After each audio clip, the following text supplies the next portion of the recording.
First security ইসলামী bank PLC business 24 স্বাগত। শিরোনাম শুনছিলেন। পুরো আয়োজন জুড়ে আপনাদের সাথে আছি আমি রাকিব আল জাবেদ।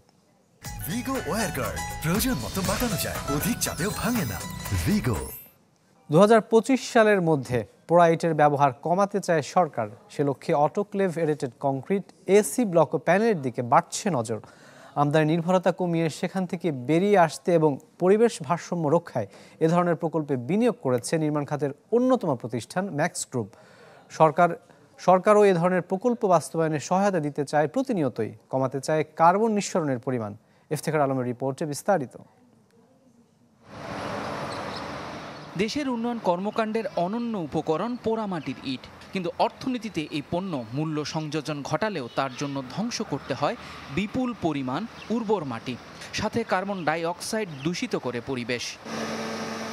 এমন বাস্তবতায় 2025 সালের মধ্যে পোড়া ইটের ব্যবহার শূন্যে নামিয়ে আনতে চায় সরকার। তাই নজর দেয়া হচ্ছে পরিবেশ বান্ধব autoclave aerated concrete, AAC block ও প্যানেলের ব্যবহারে। সেই লক্ষ্যমাত্রা অর্জনে 160 কোটি টাকা বিনিয়োগে প্রায় 10 একর জায়গায় কারখানা বসিয়েছে বেসরকারি প্রতিষ্ঠান ম্যাক্স গ্রুপ, যেখানে বছরে উৎপাদিত হবে 3,65,000 ঘনফুট ব্লক। আমাদেরকে দেখে দেখে আরও 10টি প্রতিষ্ঠান এগিয়ে আসবে, যাতে সরকারের 2025-এর মধ্যে রেড ব্রিক পুরা ইলিমিনেট করার যে ডিক্লারেশন সেটা 100% না হলেও যাতে আমরা 70-80% পৌঁছাতে পারি। মূলত বালি, চুন, সিমেন্ট, জিপসাম, অ্যালুমিনিয়াম পেস্ট ও পানির সংমিশ্রণে তৈরি হবে এই ব্লক। ভিন্ন আয়তনের এক একটি ব্লক তুলনামূলক কম ওজনের হওয়ায় তা চাপ কমাবে ভবনের উপর। অন্যদিকে নির্মাণ ব্যয়ও কমবে 20%। তাপ ও অগ্নি নিরোধক এসব ব্লক ভূমিকম্প সহনশীল হওয়ায় চাহিদা বাড়ছে প্রতি বছর। এটা আপনার দালান কোঠা নির্মাণে আপনার কিছু সাশ্রয়ী হবে, এখন যে খরচ হয় তার চেয়ে অনেক কম হবে। সুতরাং আমরা পরিবেশ বান্ধব একটা পরিস্থিতির মধ্যে যদি যাই, তাহলে তো এমনিতেই আমরা ভালো অবস্থানে আছি, অন্যদের চেয়ে আরও ভালো অবস্থানে যেতে চাই। ম্যাক্স ছাড়াও এই খাতে নতুন নতুন বিনিয়োগ নিয়ে আসছে বহু প্রতিষ্ঠান। Iftekhar Alam, channel 24, Dhaka. First security ইসলামী ব্যাংক পিএলসি বিজনেস 24-এর সময় হলো একটা বিরতির, ফিরছে একটু পর, আমাদের সাথেই থাকুন।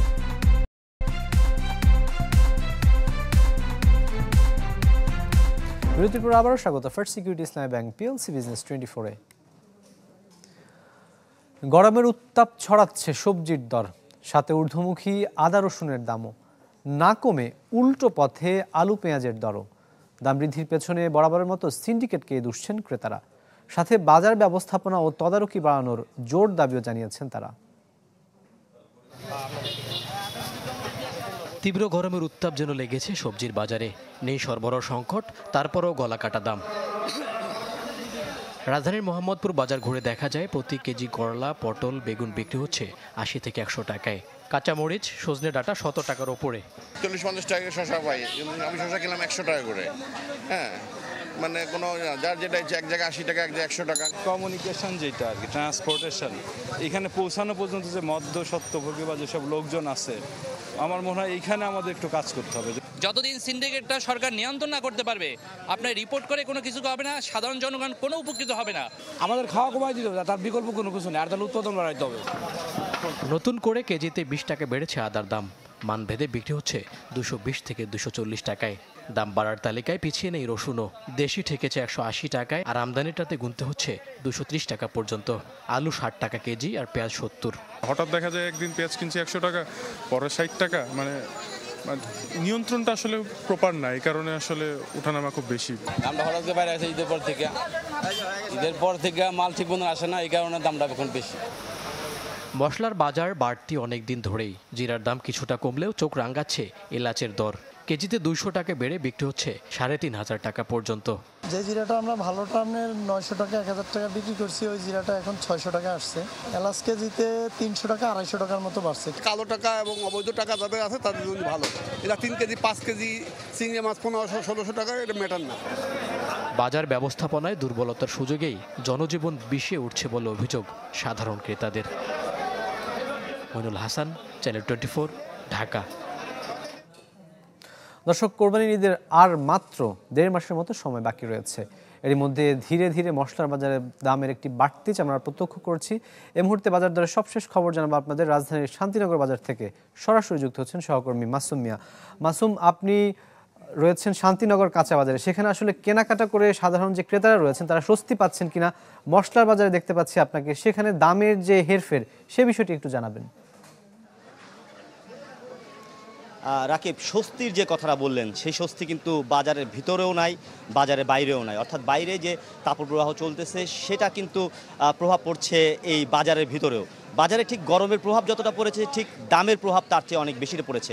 বিশেষ করে যদি আমি আপনাকে এই মশলা জাতীয় পণ্যের কথা বলি, মশলা জাতীয় পণ্যের মধ্যে বিশেষ করে এই গতকালকে থেকে আজকে পর্যন্ত পেঁয়াজের দাম কিন্তু প্রায় 6 টাকা কেজিতে বেড়েছে। এছাড়াও যদি আমি আপনাকে বলতে চাই যে এই কুরবানিকে কেন্দ্র করে কিন্তু কিছু পণ্যের বাড়তি চাহিদা দেখা যায়। তার মধ্যে হচ্ছে আদা, রসুন, জিরা, দারুচিনি, আলু ইত্যাদি যে পণ্য, সেই পণ্যেরও কিন্তু একটি বাড়তি দামেরও বিষয় রয়েছে। যদি আমি আপনাকে রসুনের কথা বলি, যে সম্প্রতি যে দেশি রসুনটা রয়েছে সেটা কিন্তু এখন বিক্রি হচ্ছে 170 থেকে 200 টাকা দরে, যেটা কিন্তু এক সপ্তাহ আগেও কিন্তু ছিল 140 থেকে 170 টাকা দরে। অর্থাৎ সপ্তাহের ব্যবধানে প্রায় 19% কিন্তু দাম বেড়েছে। একই রকম যে আমদানি করা রসুন সেটা দাম বেড়েছে, তবে কিছুটা দেশি রসুনের থেকে কিছুটা কম, অর্থাৎ 2.33% কিন্তু সপ্তাহের ব্যবধানে বেড়েছে। এছাড়া বেড়েছে আদার দাম। আদার দামও কিন্তু বেশ বেড়েছে, বিশেষ করে কেজিতে গত এক সপ্তাহের ব্যবধানে কেজিতে কিন্তু 50 টাকা দরে আদার দামটা বেড়েছে। এছাড়া দাম বাড়ার তালিকায় রয়েছে জিরা, দারুচিনি এবং আলুর দামও। জিরা এক সপ্তাহের ব্যবধানে বেড়েছে প্রায় 4% এবং দারুচিনির দামও বেড়েছে প্রায় 4%। আমি এইখানে যারা ক্রেতা আছে তাদের সাথে অনেকের সাথে কথা বলেছি, তারা যেটা বলছে যে বাড়তি দামের যে চাপ, সেই চাপ থেকে তারা মুক্তি পাচ্ছে না। এই মুহূর্তে আমি এই মশলা বাজারে বেশ কিছু কাস্টমার গ্রাহক রয়েছে, আমি তাদের সাথে একটু কথা বলতে চাই।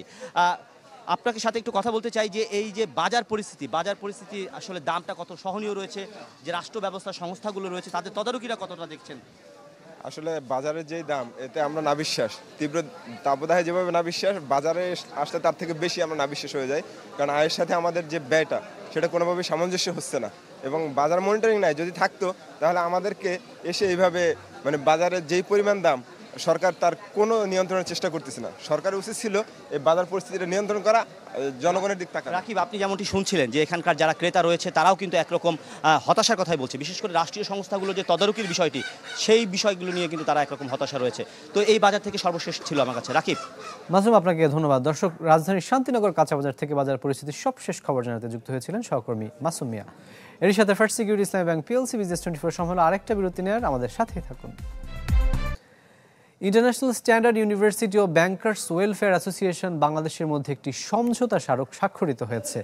চুক্তির মাধ্যমে বিশ্ববিদ্যালয়টিতে পড়াশোনার ক্ষেত্রে বিশেষ ছাড় ও স্কলারশিপের সুবিধা পাবে শিক্ষার্থীরা। চুক্তি স্বাক্ষর অনুষ্ঠানে এই সময় উপস্থিত ছিলেন ISU registrar Mohammad Faizullah Kaushik, director admission Giasuddin, বিএডব্লিউএবির সাধারণ সম্পাদক মোহাম্মদ ইমদাদ হোসেন সহ আরও অনেকে।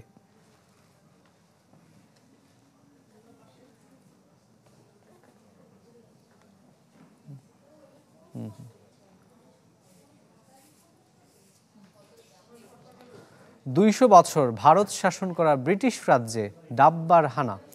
1800 শতক থেকে ভারতে জনপ্রিয় ডাব্বা বা টিফিন বক্সে করে খাবার পৌঁছানোর ব্যবসা এখন যুক্তরাজ্যে ঘাঁটি গেড়েছে। অবশ্য গৃহকর্তীর হাতের পরশ নয়, বরং আধুনিকতার ছোঁয়ায় ক্যাটারিং সার্ভিস ডাব্বার মাধ্যমে খাবার পৌঁছাচ্ছে গন্তব্যে। দেশ শাসন না হোক, অন্তত উদর শাসনের মাধ্যমে আক্ষেপ গোছানোর প্রচেষ্টায় রয়েছেন ভারতীয় ব্রিটিশ উদ্যোক্তারা। নাদিয়া ইসলাম তুলির রিপোর্টে বিস্তারিত। পরম মমতায় ঘরের খাবার প্রিয়জনের কাছে সঠিক সময়ে পৌঁছানোর দায়িত্বটা 1800 শতকেই নিয়েছিল ভারতের ডাব্বাওয়ালারা। 150 বছরে মমতার এই পরশে নেই কোনো ক্ষতি, বরং উদরপূর্তিতে বিশ্বজয় করা ভারতীয়রা এখন সযত্নে আগলে রেখেছেন এই ঐতিহ্যকে, যেখানে নেই কোনো খাত। সময় বদলেছে মানচিত্র, কিন্তু বদলায়নি সেই চিরায়ত প্রথা। নানা তাগিদে বিদেশ বিভুঁয়ে পাড়ি দেয়া ভারতীয়রা যেন কোথাও না কোথাও খুঁজে ফিরেন সেই স্মৃতিকে, যেখানে মিশে থাকত গৃহকর্ত্রীর পরম মমতা। সেই মমতার চাদর হয়তো সেভাবে আর মিলবে না, কিন্তু আধুনিক এই যুগে তার কিছুটা ছোঁয়া তো থাকবেই। সেই ভাবনায় 2018 সালে ডাব্বা ড্রপের যাত্রা যুক্তরাজ্যে। মুম্বাই প্রবাসী আংশু আহুজা আর তার প্রতিবেশী রেনে উইলিয়ামসের ছোট্ট রান্নাঘরে শুরু হলো পরিচিত জনের জন্য খাবার সরবরাহ। ঘরোয়া পরিবেশের খাবার জনপ্রিয় হতে বেশি সময় নেয়নি। ভারতীয় ডাব্বাওয়ালাদের পদ্ধতিকে মাথায় রেখে ব্যবসা সম্প্রসারণে লেগে পড়েন। আসে সাফল্যও। প্রতি সপ্তাহেই আমরা নতুন কিছু করার চেষ্টা করি আর সেগুলো যত্ন করে ক্রেতাদের কাছে পৌঁছে দিই। এই সপ্তাহে কাশ্মীরের খাবার তৈরি করেছি। এখন প্রতিদিন ১৫০০ মানুষের হাতে এশিয়ার নানা দেশের নির্দিষ্ট খাবার পৌঁছে যায় সময় মতো। অবশ্য মুম্বাই ও দক্ষিণ ভারতীয় খাবারের আধিক্য থাকে তাতে। ভারতের সাইকেল কিংবা ট্রেনের মাধ্যমে খাবারের যাত্রাটা লন্ডনে সরবরাহ করা হয় সাইকেল আর ই-বাইকে। সপ্তাহ কিংবা মাসের এই অর্ডারে মিলবে শুধুমাত্র নিরামিষ জাতীয় খাবার। তবে প্রতি সপ্তাহে বদলে যায় মেনু, যাতে খাবারের স্বাদে আসে ভিন্নতা। পুনর্ব্যবহারযোগ্য ডাব্বা বা টিফিন ব্যবহার করায় খাবার সরবরাহ পুরোপুরি প্লাস্টিক মুক্ত, যা সাড়া ফেলছে লন্ডন জুড়ে। ২০০ বছর ভারত শাসন করা ব্রিটিশরা এবার যেন শাসিত উদরপূর্তির তালে। যুদ্ধে না হোক, পেট পুজোয় ঘরের খাবারের জয় তো হলো। নাদিয়া ইসলাম তুলি, চ্যানেল 24। ফার্স্ট সিকিউরিটি ইসলামী ব্যাংক পিএলসি বিজনেস 24 এখনকার জন্য এটুকুই। এতক্ষণ সাথে থাকার জন্য সবাইকে ধন্যবাদ।